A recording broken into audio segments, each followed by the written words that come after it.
Today we're going to talk about Tekken Blood Vengeance. I myself played some Tekken back in the day, Tekken 2. I don't really remember much except for a boxing kangaroo and a guy who had a cheetah for a head. Tekken Blood Vengeance is a beautifully CG animated full-length feature by the creators of the video game franchise, Namco Bandai.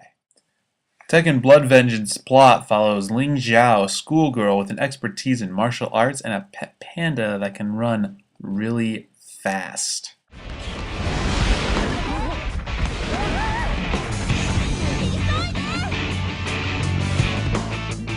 Ling is forced by a mysterious group that goes by the name of G Corporation to spy on one of her fellow students named Shin. He looks sort of like a mix between Cloud and Squall. She's not the only one who's spying on Shin. Also, there's another girl named Elisa. Right, like that pink hair won't stick out. Who's also spying on Shin, but for a rival organization. Together, they start to unsolve a mystery that includes a mutant gene, appropriately named M gene. They also uncover some cruel experiments that were done and a certain family's dark tradition. Some other Tekken characters show up. Anna, Nina, Jin, Kazuya, and Hayachi. Though the last three, who are probably the most famously known Tekken characters, don't really appear until the end of the movie. Tekken is a beautiful piece of animation. No one's going against that. The colors are bright, character designs are easy on the eyes, and everything is nice and glossy. From the Jinro look-alike soldiers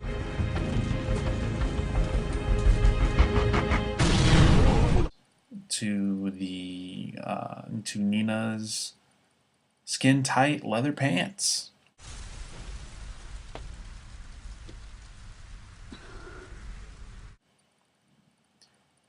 Character motions, although exaggerated from time to time, I mean it is an anime after all, comes off as attractive and enjoyable. Here and there that I could nitpick in Tekken Blood Vengeance, but there comes a point where you have to draw the line. Just say to yourself, hey, this is Tekken. It's a cartoon.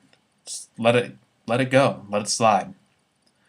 Or Tekken really fails is there's not enough fighting.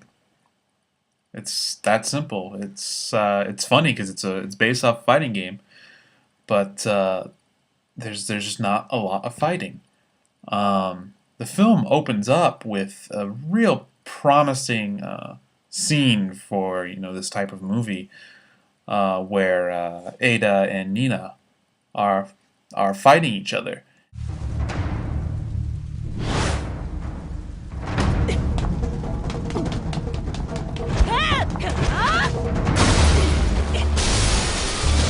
And there's an ambush. There's two hot babes fighting. The animation's great. It would catch anybody, even non-Tekken fans. But shortly after, it loses you. It loses you with a very diluted, complex storyline that is slow and full of philosophical blabber. 幾年も変わらない歴史ある町京都。しかしそれも人の作りし者。自然の変わらなさにはかなわない。すべての人の営み、その善悪など、塵の中の一粒に過ぎない。There's one really great fight between Ling and Elisa.